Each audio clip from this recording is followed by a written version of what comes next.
Somebody does something bad, you want to charge them, do it. If they do something bad and you don't want to charge them, shut up. I don't want to hear about it.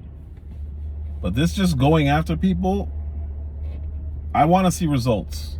I don't mind you going after people if there's going to be results. I don't want to hear it if there's not going to be results. It's a complete waste of time and money to do that. Speaking of waste of money, we're giving billions of dollars more. We're giving more money to Ukraine. We're giving billions more to Ukraine. Now I'm really glad people are finally falling in line and seeing what I've been saying for the last almost year. Zelensky is a complete fraud, and he's scamming the American people, and he's getting billions of our dollars. I think the amount now is going to be over $90 billion total that we've given in money and weapons. This guy is the biggest scammer in the history of the world. Not country, not of his country, not of any hemisphere, of the world. And they're just laundering who knows how much out of there. It's terrible what's happening. And I warned you about Lindsey Graham. I warned you when he did that stupid abortion bill, federal abortion bill, that he was sabotaging the right. He's doing it again. I warned you guys. I said, you know what? What is he doing? He's sabotaging the right. Can somebody explain to me why Lindsey Graham, right now, would propose a federal anti-abortion law? Can somebody explain that to me? Right now, why would he do that just after a monumental Supreme Court decision to throw it back to the states? Why would someone like Lindsey Graham propose an abortion ban federally? If this isn't sabotage and snake, I almost cursed, snake stuff, I don't know what is.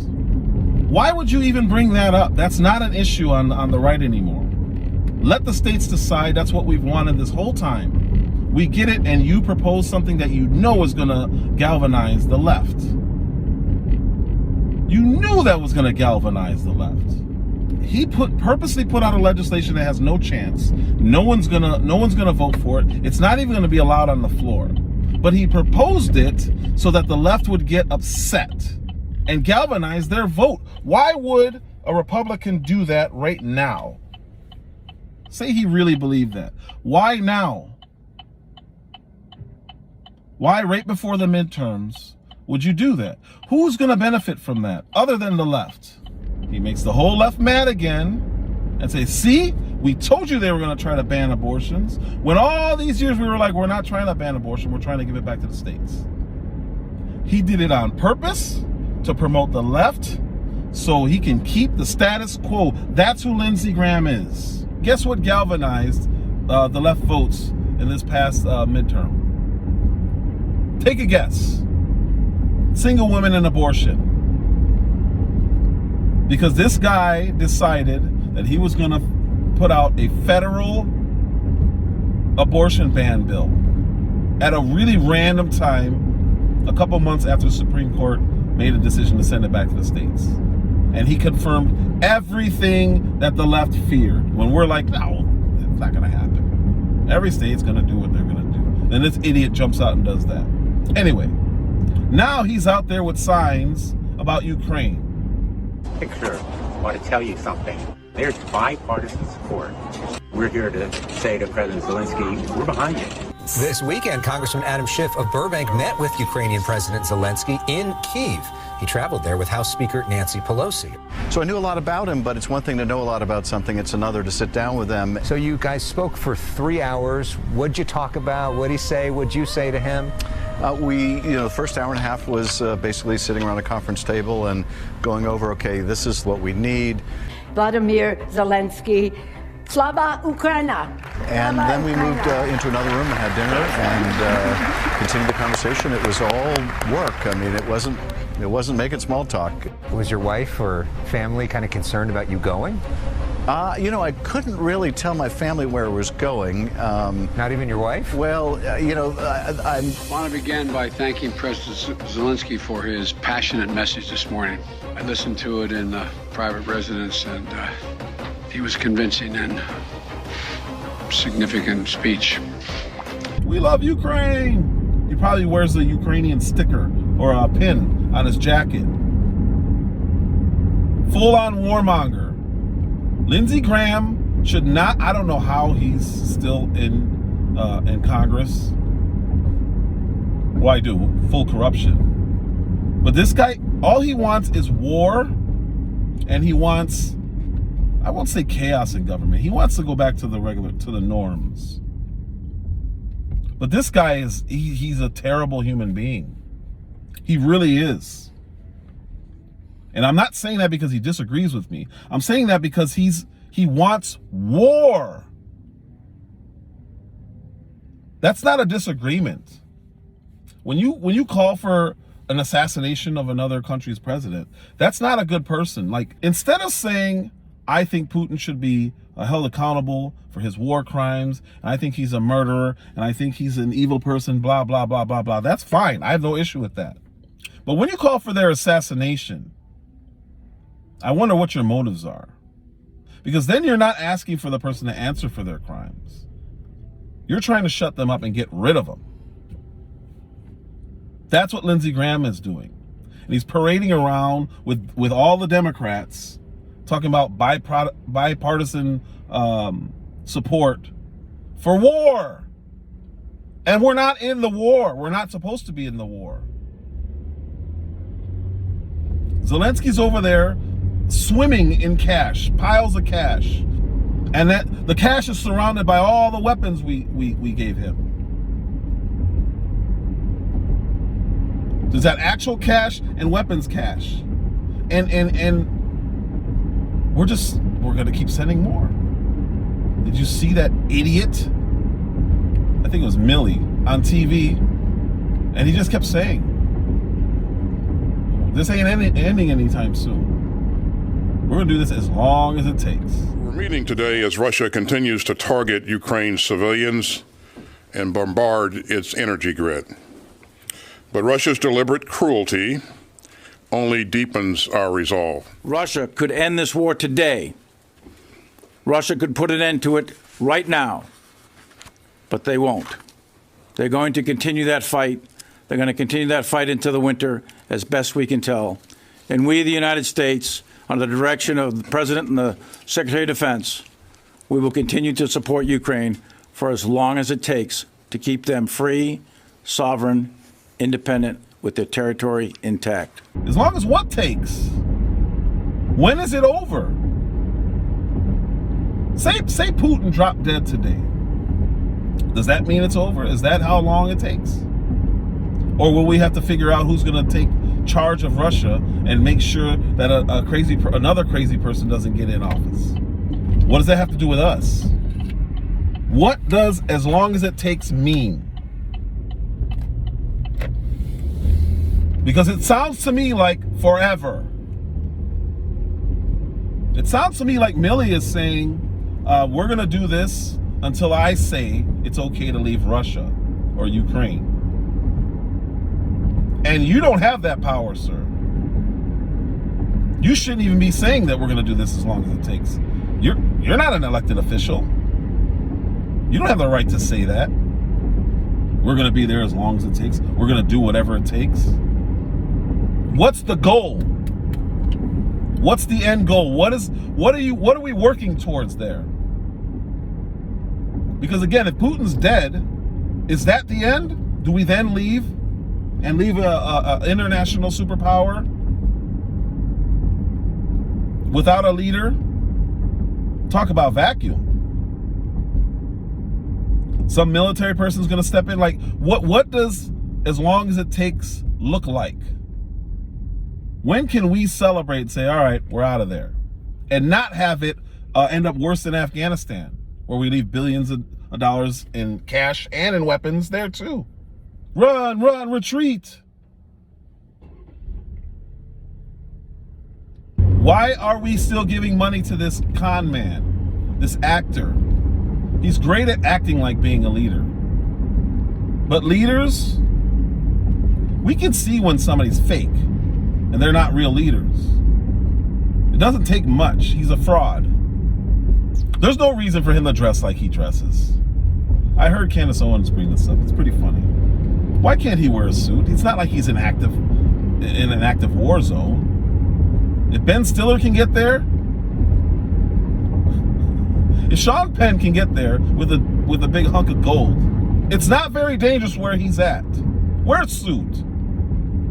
What are you doing? You're a grown man. It's all a show.